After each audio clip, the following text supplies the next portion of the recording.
तो बिल्लाहि व मलाइकतिही व कुतुबिही व रुसुलिही वल यौमिल आखिर वल क़द्र खैरिही व शर्रिही मिनल्लाहि तआला वल बअस बअदल मौत अशहदु अल्ला इलाहा इल्लल्लाह व अशहदु अन्न मुहम्मदन अब्दुहु व रसूलुहु अस्तग़फिरुल्लाह तआला रब्बी मिन कुल्ले ज़ंबिन व अतूबु इलैहि।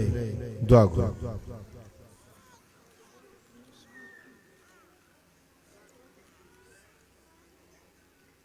चई रही है अल्लाह अल्लाह अल्लाह अल्लाह। इन्हें के कल्बी जिक्र सरबो आहे। हर वक्त में यो अल्लाह जे जिक्र जो ख्याल रखो। जी दुनिया जा ख्याल दलील ईंदा आहिनि त ही कम करणो आहे, कपड़ा धोइणा आहिनि, सांझड़ पाणी करणी आहे, ये ख्याल ईंदा आहिनि न। वे सब ख्याल हटाए उन जाइ ते इहो ख्याल रखो त दिल अंदर चई रही आहे अल्लाह अल्लाह अल्लाह। इंशाअल्लाह इन ख्याल रखण सां दिल ज़िंदा थींदी। सुणे नबी करीम सल्लल्लाहु अलैहि वसल्लम जी मोहब्बत ऐं इश्क नसीब थींदो। जीअं जीअं तव्हांजो एतिक़ाद ऐं यकीन वधंदो तीअं तीअं हे ज़िक्र बि वधंदो वेंदो। वॾो फ़ाइदो इहो थींदो जो दिल ख़ुदि अंदरों तव्हांखे नसीहत कंदी। हाणे निमाज़ न छॾ, हाणे झेड़ो फसाद न कर, गुनाहनि जा कम न कर। दिल ख़ुदि अंदरों तव्हांखे वाइज़ नसीहत कंदी। इहो ज़िक्र तव्हांजे दिलयुनि जी दवा आहे ऐं इन जी किरी इहा आहे जो निमाज़ 5 वक़्त पढ़ो। निमाज़ असुल न छॾियो। जेॾी महिल वुज़ू सारे निमाज़ पढ़ो थियूं त अवल ॾंदण हणी वुज़ू सारे निमाज़ पढ़ो या मुसाग हणी निमाज़ पढ़ो त हिकिड़ी निमाज़ जे पारों 70 निमाज़ुनि जो सवाब हासिल थींदो। ये 2 कम ज़रूरी आहिनि। हिकिड़ो अल्लाह जो ज़िक्र कयो, ॿियो मिठे महबूब मुहम्मद करीम सल्लल्लाहु अलैहि वसल्लम जे शरीयत पाक जी ताबेदारी कयो। सतुर ऐं पर्दो रखो। औरत जी सभ खां भली खूबी आहे पर्दो ऐं सतुर। जेका औरत पर्दो नथी करे, मुंहिंजे सुहिणे हबीब मदीने वारे ताजदार सल्लल्लाहु अलैहि वसल्लम फरमायो त जेका औरत बिना पर्दे जे घर खां निकिरे थी 70,000 मलाइक उन जे मथां लानत था वसाइनि जेसी मोटी घर न ईंदी। पर्दो ऐं सतुर रखो। ऐं जेसिताईं शादी न थी आहे त उन जे मथां वॾो हक़ उन जे अबे अमड़ जो आहे। शादी थी वई त हाणे उन जे मथां वॾो हक़ उन जे मुड़ुस जो आहे। मुड़ुस चवे त इन जबल ते चढ़ी वञ त बि इनकार न करे त जबल ते मां कीअं चढ़ंदसि। मुड़ुस चवे त तूं हिन फिके जबल ते चढ़ी वञ, हिन ॻाढ़े जबल ते चढ़ी वञ, इनकार न करे। हुज़ूर अलैहिस्सलातु वस्सलाम जिन फरमायो आहे जेका औरत पंहिंजे मुड़ुस जी फर्मा बरदारी करे थी ऐं मुड़ुस उन ॾों राज़ी आहे, मरंदी सिधो जन्नत में दाख़िल थींदी। साह निकिरंदो जन्नत में दाख़िल थींदी जंहिं पंहिंजे वर खे राज़ी कयो आहे। हुज़ूर अलैहिस्सलातु वस्सलाम जिन जी हिकिड़ी असहाबियाणी हुई, उन जो मुड़ुस वञे पियो सफ़र में। उन जे घर ॿ तबको हुयो। मथे तबके में उहा माई रहंदी हुई, हेठे तबके में उन जो पीउ रहंदो हो। केरु? उन जो पीउ। पोइ जेॾी महिल उन जो मुड़ुस सफ़र में वञे पियो त पंहिंजी घरवारी खे चयईं त इन जाइ तूं हेठि न लहिजांइ, मुंहिंजो हुकुम आहे तोखे पंहिंजे घर में ई हुजिजांइ। मुड़ुस इहा नसीहत करे हलियो वियो। पीउ उन जो बीमार थी पियो। पोइ उन असहाबियाणी सुणे नबी करीम सल्लल्लाहु अलैहि वसल्लम जन ॾे न्यापो मोकिलियो त या रसूल अल्लाह, मुंहिंजो मुड़ुस वियो आहे सफ़र में, उहो मूंखे चई वियो हो त पंहिंजे घर मूं ॿाहिरि न निकिरजांइ। हाणे मुंहिंजे घर जे हेठे तबके में मुंहिंजो पीउ बीमार आहे। मुंहिंजा महबूब सोना हाणे ॿुधायो त मां पंहिंजे पीउ खां पुछण जे लाइ हेठि वञा या न वञा। हबीबन करीमन फरमायो त अम्मा तू इए कर जीअं तुंहिंजो मुड़ुस तोखे चई वियो आहे। गाल बुधो थियूं समझो थियूं पो उहा साबियाणी पंहिंजे घर खां हेठि न लथी तां जो वो पीउ उन जो गुज़ारे वियो वफ़ात करे वियो पो वरी महबूबन करीम ॾे न्यापो मोकिलियईं त या रसूल अल्लाह हाणे मुंहिंजो पीउ गुज़ारे वियो आहे हबीब करीम हाणे मां पंहिंजे पीउ जो मुंहुं ॾिसां उन जे जनाज़े जी ज़ियारत वञी कयां महबूबन करीमन फरमायो त तूं उहे कर जीअं तोखे तुंहिंजो मुड़ुसु चई वियो तां जो उन जो पीउ दफन थी वियो पंहिंजे पीउ जो मुंहुं बि न ॾिठई पो हुजूर नबी करीम सल्लल्लाहु अलैहि वसल्लम जन फरमायो त इन औरत जे पंहिंजे मुड़ुस जी फर्मा बरदारी जे सबबु अल्लाह ताला जल्ल शानु इन जे पीउ जी भी मग़फ़िरत करे छॾी इन औरत जी मग़फ़िरत करे छॾी एतिरो पंहिंजे मुड़ुस जे फर्मा बरदारी जो हुकुम आहे सतुर ऐं पर्दे जो हुकुम आहे हाणे जो औरतूं आहिनि न को सतुर न पर्दो शादियुनि में गमियुनि में माइटनि ॾे न को सतुर रखनि न खुदा जो ख़ौफ़ रखनि बाज़ारुनि में ख़रीदारियूं औरतूं थियूं कनि यादि रखो ईअं बेपर्द थी निकिरणु हराम आहे नाजाइज़ आहे क़यामत जे ॾियारे में इन जो पुछाणो थींदो मुझे सोने महबूब मदीने वाले ताजदार सल्लल्लाहु अलैहि वसल्लम जन फरमायो आहे त आखिर ज़माने में हिकिड़ियूं अहिड़ियूं औरतूं पैदा थींदियूं जेके उन्हनि जा मथा ईअं हूंदा जीअं उठनि जा कुहट हूंदा आहिनि उठ जो कुहट मथे उभरियल हूंदो आहे न उहे औरतूं पंहिंजे वारनि खे ईअं ॿधंदियूं जीअं झूड़ो जंहिंखे सॾींदा आहिनि पंहिंजा वार हीअं मथे ॿधंदियूं ऐं पाण फरमाइनि छा आरियातुन माइलातुन मुमीलातुन उहे औरतूं कपड़नि जे हूंदे बि बिना लिबास वांगुरु हूंदियूं यानी उहे चुस्त लिबास पाईंदियूं जिस्म के सोड़ा लिबास पाईंदियूं या सन्हड़ा लिबास पाईंदियूं जिन मां उनजो जिस्म ज़ाहिर पियो थींदो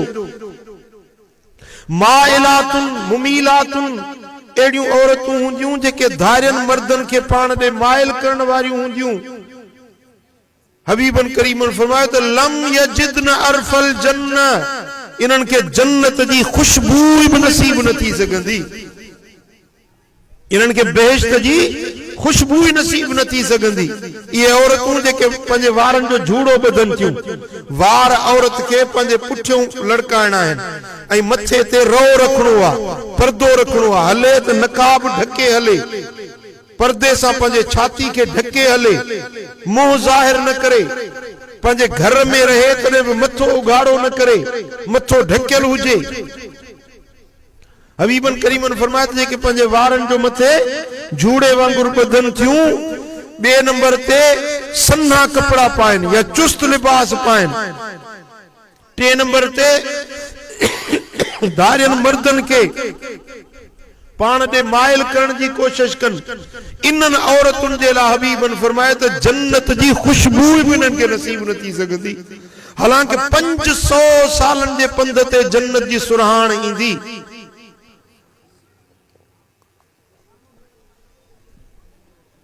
500 सालन जो पंध परे बेहिश्त जी सुगंध ऐं सुरहाण महसूस थींदी पर ये बेपर्द रहण वारियूं औरतूं उन्हनि खे जन्नत जी खुशबू बि नसीब न थी सघंदी त मुंहिंजो भेनरूं पर्दो रखो सतुर रखो शादी कयो त इस्लामी तरीक़े मुताबिक कयो ॻाइण वॼाइण दुल धुकड़ सेरा साठ सावण या जेकी गैर शरई रीतूं रस्मूं आहिनि उहे छॾियो असां आहियूं मुस्लमान केर आहियूं ॻाल्हायो मुस्लमान असांजे घर में अल्लाह जो क़ुरान रखियो आहे असांजे ॿिन्ही जहाननि जो सरदार मिठो मुहम्मद करीम अल्लाह जो पैगंबर अल्लाह जा हुक्म खणी असां ॾे आयो आहे ॿुधायो त उन महबूब जो चयो मञूं या शैतान जो चयो मञूं मदीने वारे मीर जी फर्मा बरदारी कयूं या शैतान जी फर्मा बरदारी कयूं मूंखे ॿुधायो त अल्लाह जे क़ुरान जो चयो मञूं या शैतान जो चयो मञूं क़ुरान जो चयो मञणो आहे त पोइ तव्हां इस्लामी तरीक़े मुताबिक शादी कयो इस्लामी तरीक़े मुताबिक गमी हुजे अल्लाह जो ख़ौफ़ हुजे 5 वक्त नमाज पढ़ो पंहिंजे घर जे अंदर निमाज असुल न छॾियो। औरत शरई उज़्र वारा ॾिहाड़ आहिनि, उन्हनि में औरत खे निमाज पढ़ण जी माफ़ी आहे। बाक़ी उज़्र न हुजे त निमाज जीअं मर्दनि जे मथां फर्ज़ आहे, तीअं औरतुनि जे मथां बि ईअं निमाज फर्ज़ आहे। अल्लाह ताला कुरान मजीद में फरमायो, इन्न सलात तन्हा अनिल फहशाइ वल मुनकर, बेशक ही नमाज गुनाहन का, बेहयाइन का, बुराइन का रोकण वारी आ। इन्न सलात कानत अलल मुमिनीन किताबम मौकूता, ही नमाज आ जेका मोमिनन ऐं मोमिनाणियुनि जे मथां अल्लाह फर्ज़ करे छॾी आहे। देश में हुजो परदेस में हुजो, नमाज छॾणी नाहे। ओ अदी जे बीही नथियूं पढ़ी सघो त वेही पढ़ो, भला वेही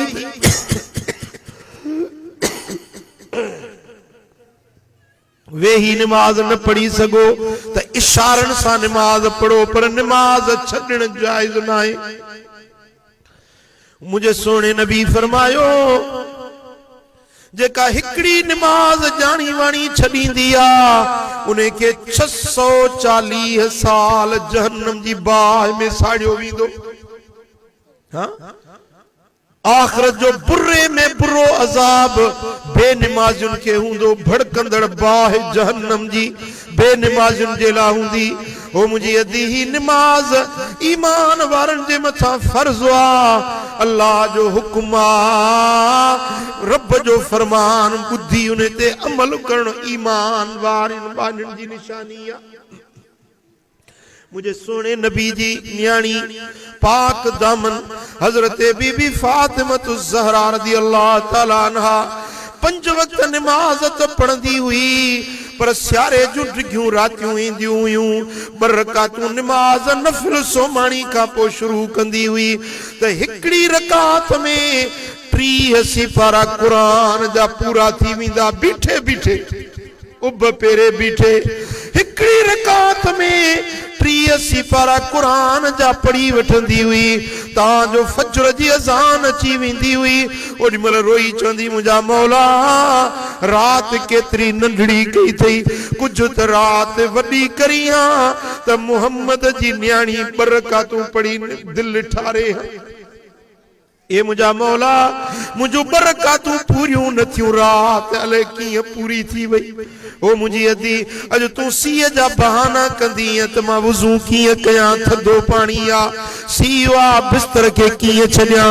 पर हेॾे निहार मुझे दिल पर मुहम्मद करीम जी पाक न्याणी पूरी पूरी सियारे जी रात बिस्तर जे बजाए पंहिंजे मुसले ते अम्मा गुज़ारे ॾींदी आ।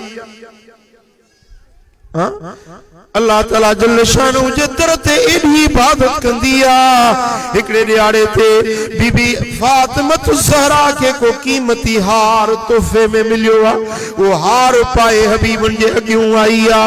जेॾीमहिल महबूबन करीमन जी निगाह उन हार ते पई आ त साईं फरमाइनि था, फातिमा ये दुनिया जा हार पाए मुझे अॻियूं न ईंदी कर। ओ फातिमा, तू अमलन सालियन जो हार पाए आ, तॾहिं तुझो बाबो मोहम्मद करीम राज़ी थींदो। ओ फातिमा, मता इए चवी त मां मोहम्मद जी न्याणी आहियां, मता इए चवी त मां अली जी कुआर आहियां, मता इए चवी त मां हसन हुसैन जी अम्मा आहियां। ओ फातिमा, अमल कजाए, अमल कजाए, अमल कजाए।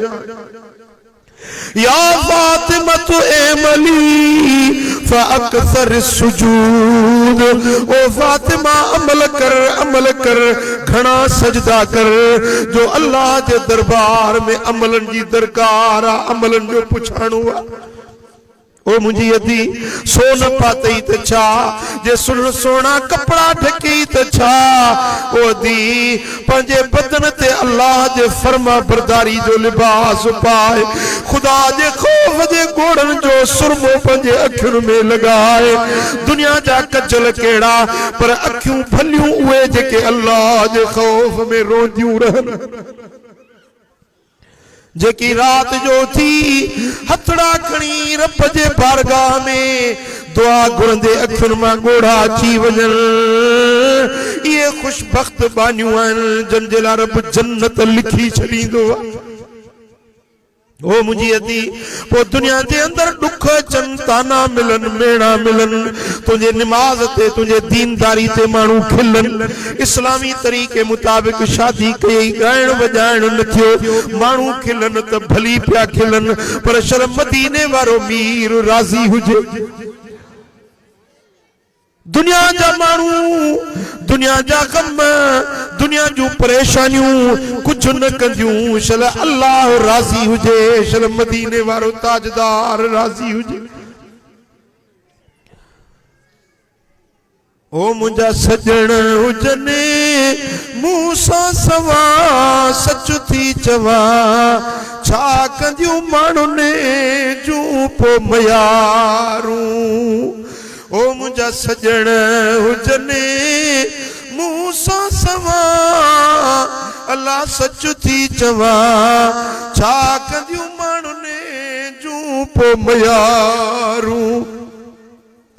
पाए पांदगी चीअ में अल्लाह मियां पेश फिरने, जे थी पवा सच थी चवा, छा कंदियूं मानू ने जू पो मयारू। वदी मेणा ताना मिलन, मयारू मिलन, गम अचन दुख अचन घबरायो न, गर्ज इहो हुजे शल रब जी ज़ात राजी थी पवे। मुझा सोना हबीब मदीने वारा साईं हिकड़े ॾियारे पंहिंजे पाक हवेली में वेठा आहिनि। हजरत इमाम हसन इमाम हुसैन जी अम्मा जीजल महबूब जी पाक न्याणी हबीबन करीमन जे खिदमत में आई आ। अर्ज करे थी बाबा साईं अॼु टियों ॾियारो आ जो फातिमा कुछ न खाधो आ। बाबा साईं भुख ॾाढी लगी आ।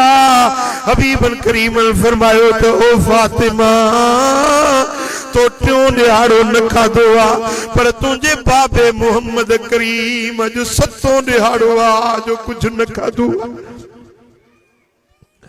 होडो हजरत अबू बकर सिद्दीक रज़ियल्लाहु ताला अन्हु पंजे हवेली में 3 ॾींहनि का बुखारो उञारो आ।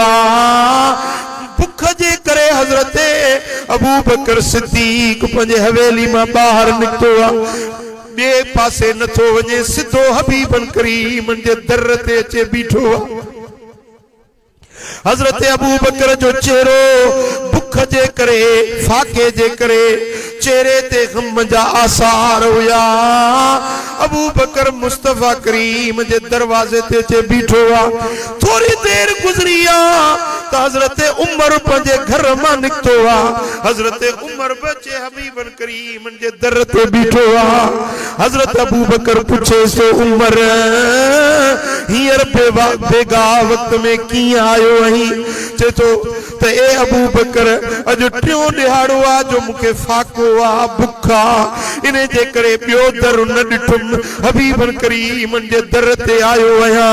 हाणे ॿई यार मुस्तफा जे दर ते बीठा आहिनि। ओचितो मुंहिंजा सुहिणा हबीब निकिता आहिनि। अबू बकर उमर दर ते बीठा आहिनि। साईं फरमाइनि था अबू बकर ओ उमर कीअं अचण थियो आहे न बेगा वक्त में कीअं मुंहिंजे दर ते बीठा आहियो?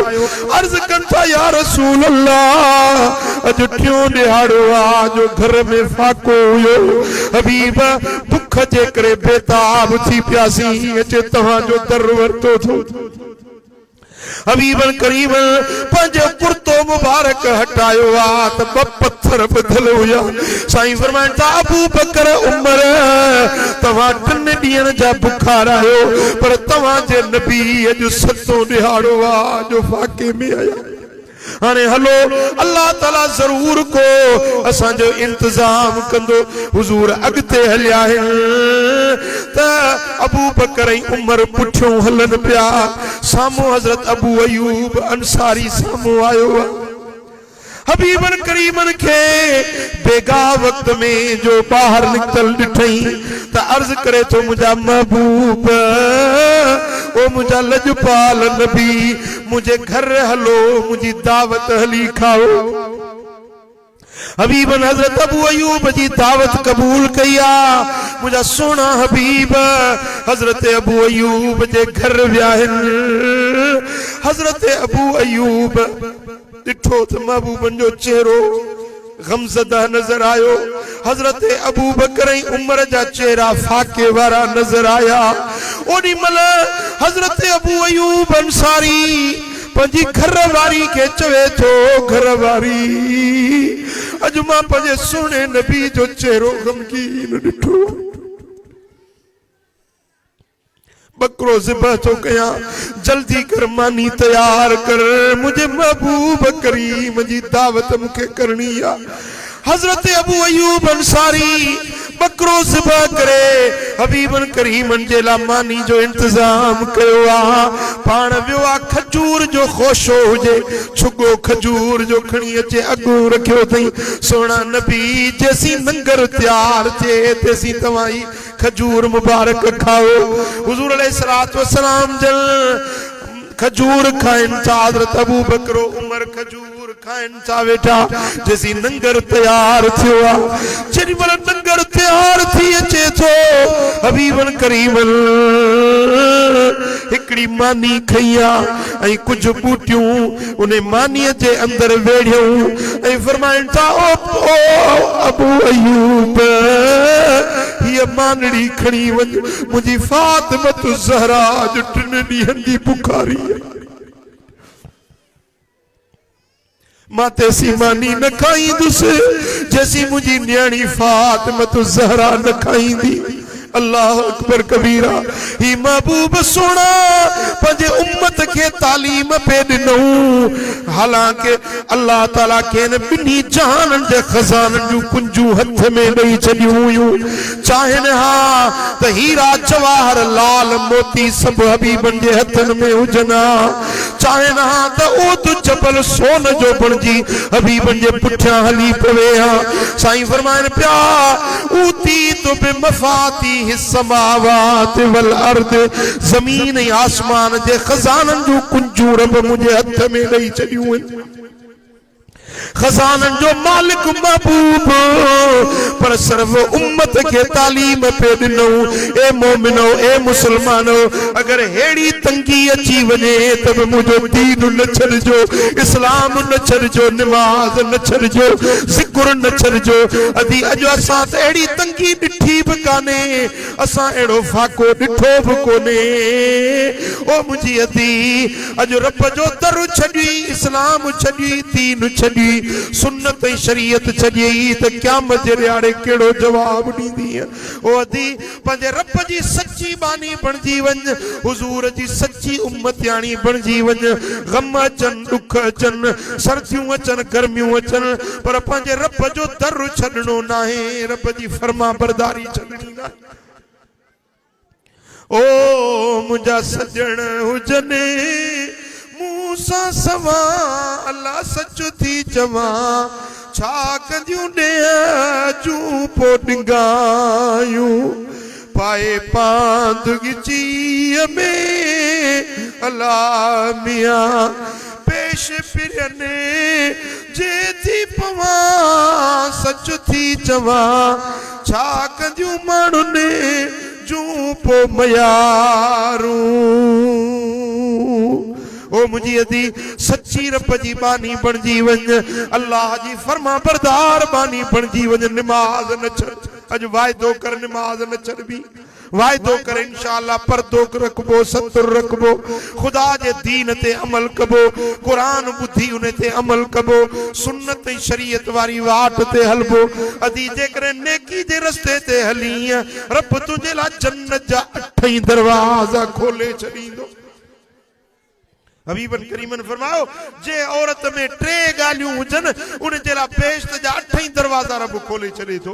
पहिरें नंबर ते जेका 5 वक्त नमाज पढ़े, ॿिए नंबर ते जेका पंहिंजे मुड़स जी फर्मा बरदारी करे, टे नंबर ते जेका औरत सत्र ऐं पर्दो रखे। ये टे गालियूं जे औरत में हुजन मरंदी सिधो जन्नत में दाखिल थींदी। अल्लाह ताला जल्ल शानु शाल सां सभिनी के सुन्नत ऐं शरीयत ते हलाए मदीने वारे साईं जे दर जी सच्ची गुलामी नसीब फरमाए। हयाती जा फसाश रब जे फर्मा बरदारी में पूरा थियन। वमा अलैना इल्लल बला।